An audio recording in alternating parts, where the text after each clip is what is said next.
Qu'elles soient auditives, visuelles ou sensorielles, les hallucinations toucheraient 5 à 15% de la population. Les causes sont multiples et peuvent se traiter. Alors d'où viennent-elles et que peut-on faire pour s'en débarrasser, Dr Kierzek? Alors Jean-Marc, vous disiez les hallucinations, par quoi et par qui elles sont provoquées? Alors par qui? C'est par personne, puisque par qui, par définition, l'hallucination, c'est quelque chose que vous percevez, c'est une perception qui peut être tactile, visuelle, olfactive, auditive, mais qui n'existe pas dans la réalité. C'est-à-dire qu'il n'y a personne qui va déclencher quelque chose, il n'y a pas d'objet qui va déclencher, et c'est la grande différence avec l'illusion. Quand vous allez voir un spectacle avec un illusionniste, lui, il va déclencher par des phénomènes optiques une illusion, c'est-à-dire qu'il y a un support matériel qui va être mal interprété par votre cerveau et qui va déclencher cette illusion optique, par exemple, ou quand on a le trompe-l'œil, par exemple, le trompe-l'œil, c'est déclencher volontairement et à visée esthétique, artistique, une illusion. Donc ça, c'est l'illusion, c'est normal, c'est un phénomène que tout le monde perçoit et c'est fait volontairement. L'hallucination, en revanche, c'est quelque chose qui repose sur rien, si ce n'est une invention, entre guillemets,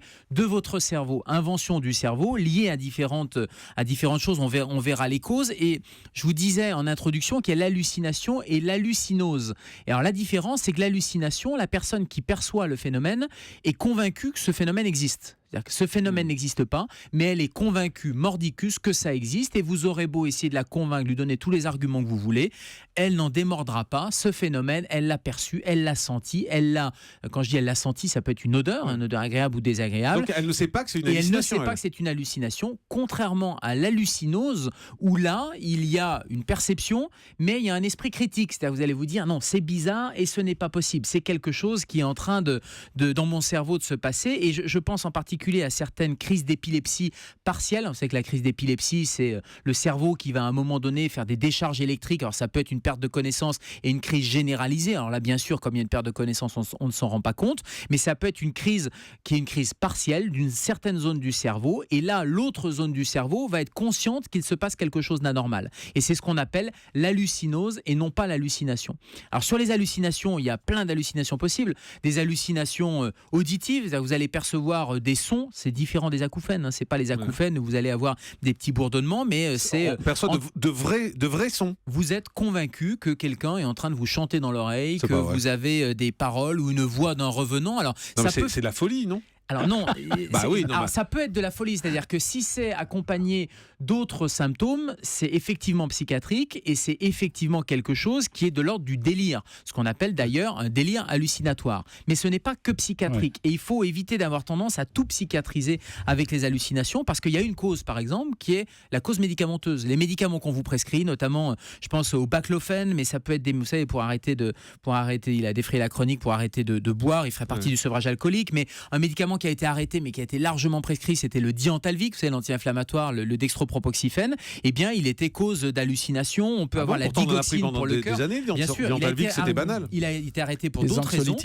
Les anxiolytiques, les psychotropes, tout ce qui est médicaments qui interviennent sur le cerveau, mais les médicaments antidouleurs, le tramadol par exemple, quand on regarde dans les effets indésirables du Vidal, on a des hallucinations. Donc avant de psychiatriser et avant de dire c'est dans votre tête, c'est psychiatrique et c'est un délire, non, il y a d'autres causes à éliminer, en particulier la cause iatrogène, comme on dit, c'est-à-dire la cause liée aux médicaments. Donc on parlait des hallucinations auditives, mais il y a des hallucinations visuelles avec des apparitions. Alors soit ça peut être des apparitions simples, de lueurs, des taches colorées, mais ça peut être beaucoup plus complexe avec des personnages, avec des scènes animées, des animaux. Alors il y a une hallucination qui est assez classique, c'est notamment les personnes alcooliques chroniques qui ont dans un syndrome de sevrage, le prédélirium très mince, eh bien on a des apparitions d'animaux, et c'est très classique, nous, quand on rentre dans la chambre d'hôpital et la personne dit « Ouh là là, il y a un éléphant rose ». Et ça c'est une hallucination. Quand on rentre, c'est moi. Il y a une transformation. Et donc voilà, donc c'est une hallucination qui est visuelle.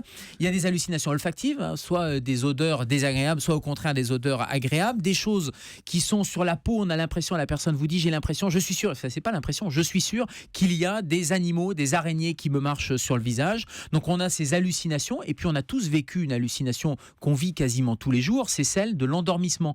Vous savez, quand on a l'impression impression soit d'apesanteur, soit de chute libre. Je ne sais pas si ça vous l'a déjà fait, mais vous endormez et dans cette phase entre la veille et le sommeil, vous avez l'impression de dégringoler, de chuter.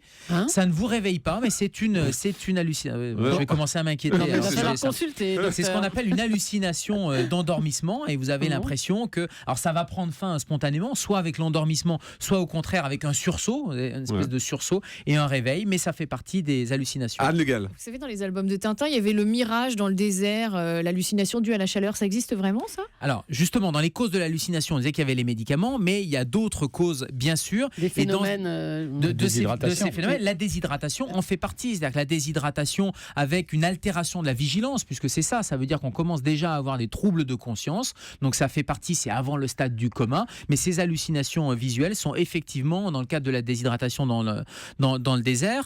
On parlait des intoxications, l'intoxication alcoolique, les drogues hallucinogènes, bien sûr, qui sont cause d'hallucination. Et puis une hallucination qui est beaucoup plus embêtante parce qu'elle est source de douleur, c'est le syndrome du membre fantôme.